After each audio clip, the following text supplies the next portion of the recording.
My name is Sophia Chen and I never planned on becoming a millionaire. I just wanted my parents to be proud of me.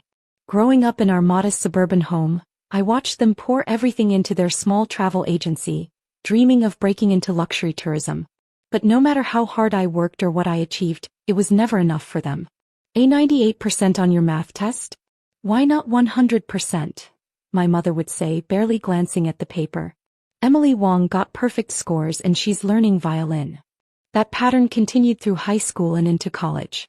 When I got accepted to Stanford Business School, my father's only response was, "At least it's not your safety school." When I graduated with honors, they skipped the ceremony because a potential client had requested a meeting. I understood their dedication to their business. Golden Path Travel had been their dream for 20 years. They'd started with nothing, building it from a tiny office in Chinatown into a respectable agency. But they wanted more. They desperately wanted to break into luxury travel, to book private jets and exclusive resorts for wealthy clients. That dream consumed them, leaving little room for anything else, especially their underachieving daughter. After graduation, I made what they considered my biggest disappointment. Instead of joining their agency, I took an entry-level position at a private aviation startup. A secretary? My mother had practically shrieked when I told them. "We didn't send you to Stanford to be a secretary." "It's not a secretary position, Mom," I tried to explain. "I'm a business development associate dash." "Same thing," my father cut in. "You're just answering phones and getting coffee for real business people." What they didn't know, what I couldn't tell them, was that I had a plan. The startup Sky Elite Aviation was revolutionary. They were developing an app that would make private jet booking as easy as ordering an Uber. I saw the potential immediately and so did my bosses. Within 6 months, I was leading client acquisitions. By year 2, I was the youngest director in company history. I worked 18-hour days, learned everything I could about private aviation, and built relationships with Silicon Valley's elite. But I told my parents nothing.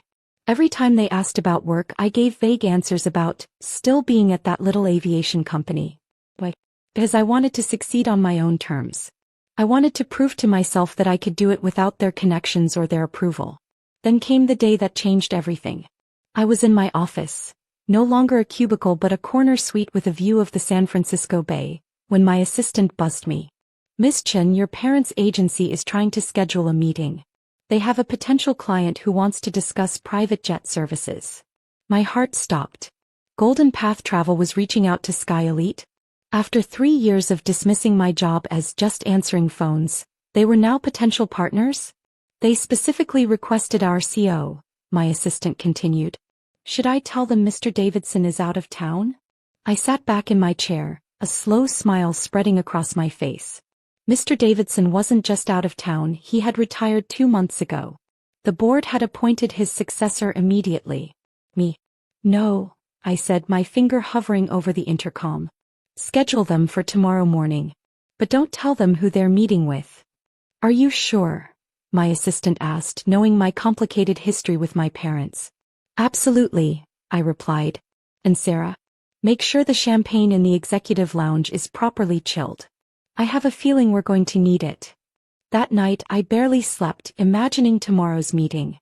Would they be proud when they discovered my success? Would they finally see me as more than a disappointment? Or would they just try to take credit for my achievements, claiming their tough love had driven me to succeed?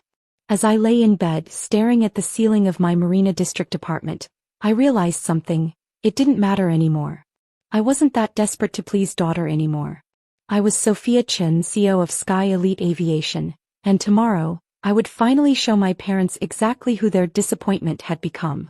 Little did I know, tomorrow would bring more drama than even I could have anticipated.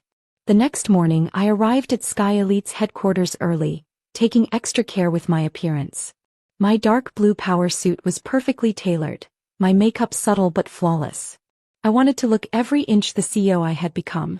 At 9:55 a.m., my assistant's voice crackled through the intercom. "Your 10 o'clock is here. Your parents are accompanied by Mr. James Winston." I froze. James Winston? The billionaire tech investor my parents had been trying to land as a client for years? This meeting was bigger than I'd thought. "Send them to the executive lounge," I instructed. "I'll be there in 5 minutes." Through the glass walls of my office, I watched as Sarah led them into our newly renovated executive lounge. The space screamed luxury floor-to-ceiling windows overlooking the bay, handcrafted furniture, and a bar stocked with top-shelf spirits. My parents looked almost comically out of place, my mother in her modest dress and my father in his slightly outdated suit. But Mr. Winston, he belonged. Tall, distinguished, wearing a casual outfit that probably cost more than my parents' monthly rent, he carried himself with the easy confidence of the truly wealthy. I took a deep breath and stepped out of my office. "I'm so sorry," I heard my mother saying as I approached. "The CEO is running a few minutes late. I'm sure they're very busy. Actually," I said, stepping into the room, "I'm right on time." The look on their faces was priceless. My mother's champagne glass slipped from her fingers, hitting the hardwood floor with a crash. My father's jaw literally dropped. Mr. Winston just looked intrigued. "Sophia," my mother whispered, "what are you doing here? Where is the CEO?" "You're looking at her," I said calmly, extending my hand to Mr. Winston. "Sophia Chen, CEO of Sky Elite Aviation. It's a pleasure to meet you, Mr. Winston." He shook my hand firmly, a smile playing at his lips. "The pleasure is mine. Though I'm getting the impression there's quite a story here." "Impossible," my father sputtered.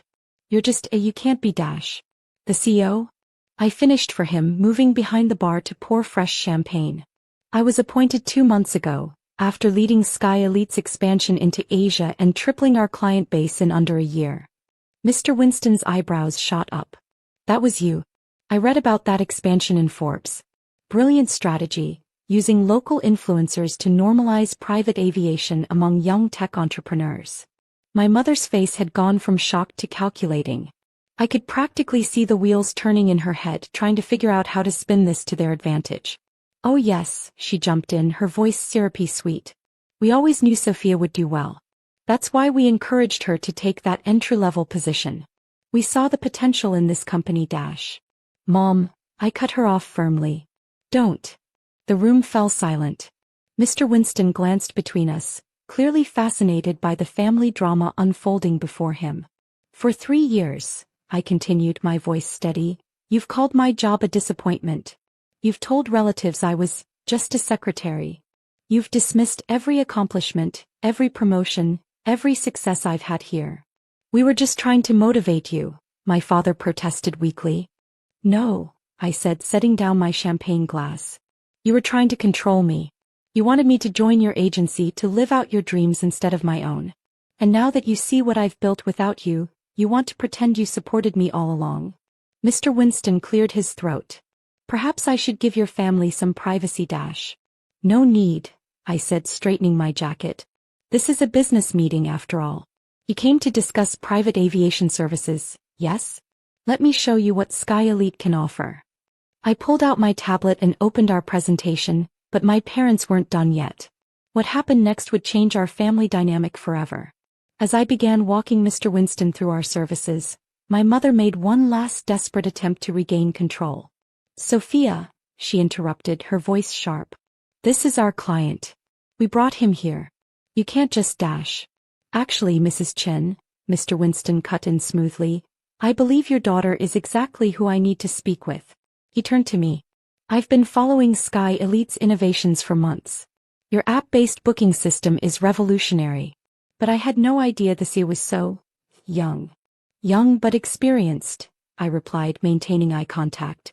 "I've personally overseen over 10,000 private flights and developed our client portfolio from scratch."